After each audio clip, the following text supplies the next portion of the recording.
everyone, welcome back to my Copoise classes, and I, Surbhi Gupta, welcome you all for the very last time in our Mission CUET series part 50. So this is the final video. There are total 50 videos, guys, and आपने कोई भी video miss कर रही है ढूंढ रहे हो तो टेंशन मत लो, डिस्क्रिप्शन में प्लेलिस्ट का लिंक दे रही हूँ मिशन सीयूईटी के नाम से, वहाँ पे सारे के सारे वीडियोस हैं। एंड ये वीक स्पेशल था क्योंकि हमने माइक्रो इकोनॉमिक्स करा एंड माइक्रो इकोनॉमिक्स की वीडियोस पहली वाली वीडियोस से काफी अलग थी because I understand you need a lot of brush up, lot of revision in microeconomics. So I tried to explain you the concepts as well, and that is why you might feel that these videos have been comparatively a little longer. But trust me, these videos are going to help you a lot. Okay and last 2 videos यानी जो कल आई थी और जो आज है उसमें तो मैंने नॉर्मली 4 क्वेश्चंस देती हूँ, इन वीडियो में मैंने 10 most important questions from these topics डाले हैं and we are solving it together. So we'll move ahead, guys, but before moving forward, it would be really helpful if you just go and click on that subscribe button, subscribe kar do channel ko. And I am truly grateful, guys, for each one of you who's my subscriber and who's shown a lot of love on this channel, and thank you so much for making Equipoise classes what it is today. Let's keep growing our community and let's keep growing together, क्योंकि अभी बहुत चीजें आनी बाकी हैं आप लोगों के लिए, बहुत सारी यूजफुल चीजें आ रही हैं, गाइज. एंड टेलीग्राम पे भी मैं उसके अपडेट देते रहूंगी, सो प्लीज टेलीग्राम लिंक मैं डिस्क्रिप्शन में डाल रही हूँ, उसको भी ज्वाइन कर लेना फटाफट से. उसके बाद हम इस वीडियो में आगे बढ़ते हैं. Alright, so elasticity of demand is the topic. Methods of elasticity हम पहले पढ़ेंगे, फिर क्वेश्चन सॉल्व करेंगे. देन आप देख सकते हो हम ये सब कवर कर चुके. सो टुडे हम आज करने वाले हैं price elasticity of demand, measurement of price elasticity, percentage method, then your expenditure method and geometric methods. Okay, so summary देख लेते हैं. A flatter demand curve responds to a price change, more to a price change. Conversely, a steeper corresponds to less. Okay, I mean कम price change पे होता है. The price elasticity of demand is defined as degree of responsiveness. तो हमें ये पता है demand chapter से कि प्राइस अगर बढ़ रहा है तो क्वांटिटी डिमांडेड कम हो रही है, प्राइस कम हो रहा है तो क्वांटिटी डिमांडेड बढ़ रही है. बट कितने अमाउंट से बढ़ रही है या क्या परसेंटेज टर्म में बढ़ रही है, क्या रिस्पॉन्सिवनेस है, प्राइस चेंज होने पे डिमांड की क्या रिस्पॉन्सिवनेस है उस प्राइस को, ये हम समझते हैं इलास्टिसिटी से. ओके, यू सी इलास्टिसिटी, तो आपका ये जो इलास्टिसिटी है बिल्कुल स्टीप पे 0 है कि क्वांटिटी डिमांडेड तक हो गई है, 10 है तो 10 ही है, चाहे प्राइस कुछ भी होता रहे. तो जब 0 होती है इसे हम बोलते हैं परफेक्टली इन इलास्टिक. ठीक है, चेंज ही नहीं हो रही डिमांड, चेंज ही नहीं हो रही, प्राइस कुछ भी हो जाए. परफेक्टली आपका इलास्टिक डिमांड जो होती है वो होती है कि डिमांड चेंज हो ही जा रही है, चाहे प्राइस बिल्कुल चेंज ना हो, डिमांड फिर भी चेंज हो ही जा रही है, उस पे हमारी इलास्टिसिटी ऑफ डिमांड होती है इन्फिनिटी. फिर होता है बीच के केसेस, गाइस, जितना प्राइस चेंज है उतनी क्वांटिटी चेंज होगी तो 1 है. प्राइस अगर 1 यूनिट से चेंज हुआ है और डिमांड उससे ज्यादा चेंज हुई है तो it is relatively elastic, elasticity greater than 1. And elasticity less than 1, अगर प्राइस ज्यादा भी चेंज हुआ है डिमांड उतनी चेंज नहीं हो रही है, यानी कोई नेसेसिटी गुड होगा कि डिमांड करनी बाकी है कि प्राइस कुछ भी होता रहे बट ये गुड तो हमें कंज्यूम करना है. ठीक है, that is relatively in elastic. Okay, less than 1 elasticity. Now methods देख लेते हैं. परसेंटेज मेथड है percentage elasticity of demand, percentage change in quantity demanded upon percentage change in price. जहां पे percentage change in quantity demand कौन सी होती है, new quantity minus old quantity upon old quantity into 100. Similarly price में percentage change कैसे पता चलता है, new price minus old price upon old price into 100 upon old quantity upon old price. ये याद रखना डिनोमिनेटर में. ठीक है, इसी को हम शफल करके अगर लिखे तो change in Q by change in P into P1 by Q1. This is the method. Okay, then let's come to point method और geometric method.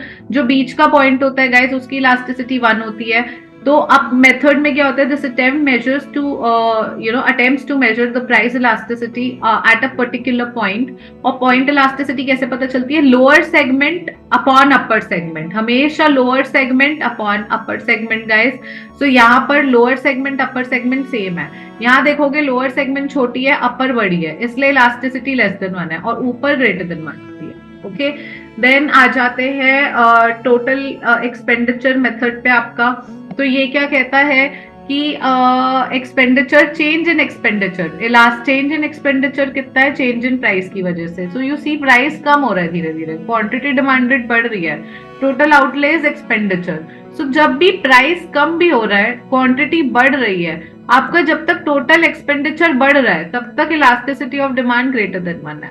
जब सेम हो गया है तो elasticity of demand equal to 1 है। और जब प्राइस कम होने पे क्वांटिटी डिमांडेड उतनी नहीं बढ़ रही कि एक्सपेंडिचर बढ़े गुड पे, कम होने लगा है, तो elasticity of demand less than.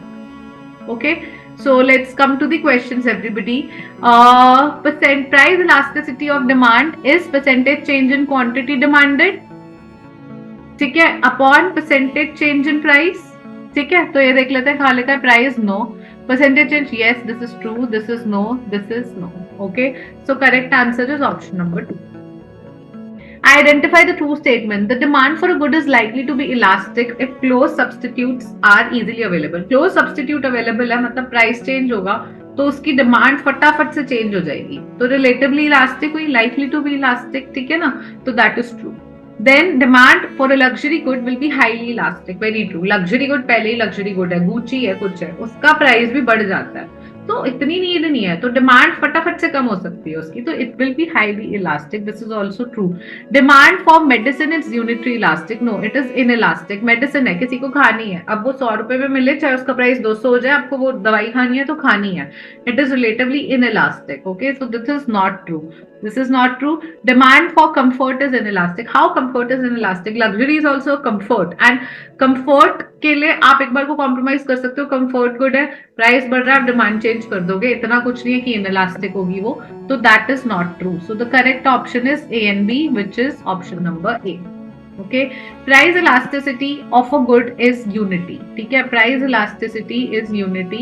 Consumer spends 80 on the good. Now that its price has fallen to 8 per unit, calculate the quantity demanded at the new price. ठीक है, quantity demanded at the new price. So consumer कितना खर्चा करता है, expenditure कितना है total उसका, ₹80. ₹80 है, and प्राइस उसका क्या हो गया है, consumer spends, now that it's price has fallen to 8. तो यू अंडरस्टैंड, अगर प्राइस फॉलन बाय 8 यूनिट है, चेंज इन प्राइस जो है वो 8 रुपीज का है और यूनिटरी इलास्टिक है, तो चेंज इन क्वांटिटी डिमांडेड जो होगा वो भी 8 यूनिट का होगा. ठीक है, सो चेंज क्या आया है आपका, इतना ही आया है. तो अब क्या हो रहा है, प्राइस इलास्टिसिटी यूनिटी है, कंज्यूमर स्पेंड कर रहा है 80 रुपीज, तो अब यहाँ पे टोटल एक्सपेंडिचर है, now that it's price has fallen to ₹8 per unit, quantity demanded आपको पता करनी है, तो क्वांटिटी डिमांडेड पहले 8 नहीं थी, एट न्यू प्राइस.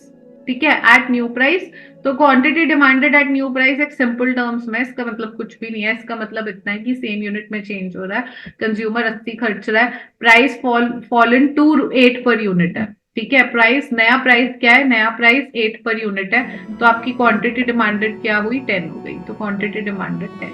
ठीक है, that is the case. Then if there is no change in demand of good X with change in price, no change यानी percentage change in demand is 0 when percentage change in your price is happening. Demand quantity demanded change नहीं हो रही, वो fix है.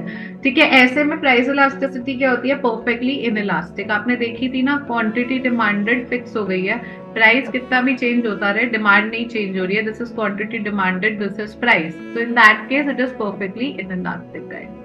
Then suppose the price elasticity of demand for a good is -0.2. ठीक है, -0.2 है, minus कब होती है, जब इनवर्स रिलेशनशिप होता है, that shows inverse relationship. What will be the change in quantity demanded, so your percentage change in quantity demanded upon percentage change in price. Price increase हुआ है तो क्वांटिटी डिमांडेड सबसे पहले डिक्रीज होगी, तो increase और इंक्रीज वाले option तो हटा दो, ये तो हटा दो.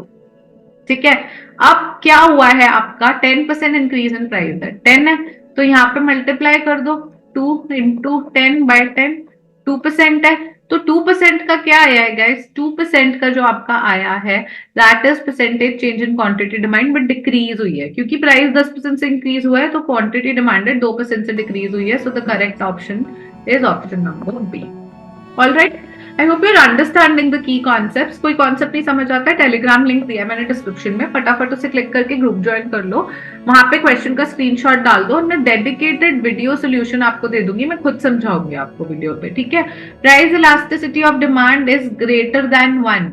ग्रेटर देन 1 कब होगा? ग्रेटर देन 1 तब होगा जब प्राइस चेंज से ज्यादा क्वांटिटी में चेंज आया, यानी न्यूमरेटर में चेंज आया, ठीक है। So percentage change in quantity demanded is more than percentage change in price. तो जब आप इसे डिनोमिनेटर में लेके जाओगे तो ग्रेटर देन 1 होगा, ठीक है। तो परसेंटेज, अब देख लो, percentage change in quantity demanded is greater than percentage change in price. Option number 2 और B is correct. Alright, next, perfectly elastic demand curve. Perfectly elastic demand curve कौन सा होता है गाइस? जिसमें क्वांटिटी डिमांडेड जो है आपकी वो चेंज होती रहती है, प्राइस जो है आपका वो फिक्स रहता है। तो ये कैसा दिख रहा है? ये आपको दिख रहा है parallel to X axis. Yes of course, parallel to X axis, ठीक है। पैरेलल टू वाई एक्सिस क्या होता है guys? Answer in the comment box. Parallel to Y axis को क्या कहते हैं? पैरेलल टू वाई एक्सिस ऐसा होता है, इसको क्या कहते हैं? परफेक्टली इलास्टिक, इनइलास्टिक, क्या कहते हैं? कमेंट सेक्शन में लिखो, ठीक है। Suppose there was 4% decrease in price of good, as a result quantity demanded increase by 2%। Quantity demanded में कितना परसेंट चेंज है? 2, ठीक है। और प्राइस में कितना चेंज था? प्राइस में चेंज था आपका 4, या देयर वाज 4%। प्राइस इलास्टिसिटी क्या हो गई आपकी? प्राइस इलास्टिसिटी हो गई 0.5। तो 0.5 minus 0.5, of course minus dedicate करते हैं इनवर्स रिलेशनशिप की, एक बड़ा है तो दूसरा कम है। Okay, then next question, the price of a commodity has fallen by 40%, as a result quantity demanded increase हुई 60 से, जब प्राइस फॉल हुआ 40 से, ठीक है। तो इसमें क्या चेंज आ गया? 3/2 यानी 1.5 माइनस 1.5 माइनस 1.5। अब माइनस छोड़ दो तो 1.5 का आपका क्या सीन है? बेसिकली आपका जो ये समझो कि आपका जो क्वांटिटी डिमांडेड है वो ज्यादा चेंज हुआ है, प्राइस में कम चेंज आया, तो डेफिनेटली इलास्टिक हुआ, ठीक है। So it is highly elastic, it is highly elastic. Option number C is the correct answer. Then let's come to the final question, guys. Final question of Mission CUET series, and I hope you like this series again. I'm saying, and just take a moment, guys. सोचो इसका answer. अभी हमने method सीखा था। In a linear demand curve AB, the elasticity of demand at point D. Point elasticity geometric method है। हमने क्या देखा था? It is calculated as lower segment upon upper segment. Correct. तो कैसे मेजर होगा? इसका फॉर्मूला क्या होगा इलास्टिसिटी ऑफ डिमांड का? It would be lower segment, that is AD और DA, upon upper segment which is DB. तो इलास्टिसिटी आ रही है DA by DB and the correct answer is DA by DB. But for this you should know कि it is lower segment upon upper segment, okay, not vice versa, so that you don't confuse yourselves. All right guys, and with this, thank you so much. We have come to an end of Mission CUET 2024 series. As I promised, there were 50 videos in total, and you know, lot many previous year, they were all previous year questions जो 2 साल में आए, 2022 and 2023 से relevant topics है। मैंने topic wise divide कर आपके लिए मैंने आपको पढ़ाया, topic समझाया, and I tried my best कि आप लोगों की help हो, and I know कि it helped you somewhere, and meanwhile इस journey में बहुत नए लोग मेरे साथ जुड़ते गए, और अभी भी कुछ ऐसे लोग हैं जिन्होंने videos देखी हैं पर subscribe नहीं करा, so I would really request you कि subscribe कर दो। meanwhile thank you so much जो लोग जुड़े हैं। कोई पहली बार देख रहा है तो बहुत सारी वीडियोस और है चैनल पे, प्लीज जाके एक्सप्लोर करो। And also guys, trust me, this project for me was very special, Mission CUET 2024 series, and I tried my best कि मैं आपको best possible way में कैसे practice कराऊं और दिखाऊं कि previous year ऐसे questions आते हैं, because I know there's a lack, there's a gap online and in the books, क्योंकि जो MCQs आपको मिलते हैं those are not actually previous year questions, वो practice year question जिसने book बनाई है उसने बनाए होते हैं। एंड मैंने ये प्रीवियस ईयर क्वेश्चंस आपको इसलिए कराए कि आपको पता चले कि कैसे क्वेश्चंस आते हैं, सो दैट आपकी प्रिपरेशन और ज्यादा राइट डायरेक्शन में गाइडेड हो। एंड ये अच्छा लगा है ना series, so very soon I am coming with my own app everybody, and my own website, and there you will get a course, CUET sprint patch का course price सब कुछ होगा, mock series launch होने वाली है, and there's a lot many information. ये revelation video I mean नहीं है, but मैं specially सब reveal करूंगी एक dedicated video में अलग से, and आप लोगों के लिए बहुत कुछ और आने वाला है अब यहाँ पे, you know, इससे आगे, क्योंकि मिशन CUET सीरीज खत्म हो गई है, so don't worry, अभी आप लोगों के लिए strategy videos, कैसे तैयारी करें, कहाँ से क्या पढ़े, resources क्या है, there are a lot many. I mean, I have, you know, researched on all your problems, and now I am here to provide you the solution. So don't worry, just stay tuned, subscribe, notification bell hit करो please. ये last video थी series की, इस पे तो heart emoji छोड़ के जाना बनता है everybody. And thank you so much for making Equipoise what it is, and all the very best for all your exams. And I'm not going anywhere. Just this project is ending. Just this project is over. A new project will be coming. A new series will be coming. So don't worry. I am here to help you. मैं आपके साथ रहने वाली हूँ आपके CUET exam तक. तो मैं आती रहूंगी. तो जो पूछना है पूछते रहो. टेलीग्राम ग्रुप ज्वाइन कर लो ताकि कम्युनिकेशन रुके ना बिल्कुल भी. And it still goes on. वहां पे क्वेश्चंस पूछो, आंसर दो, जो करना है करो. ठीक है, पढ़ाई related. Okay, so all the very best, guys, and thank you so much for making this series a big hit. Thank you.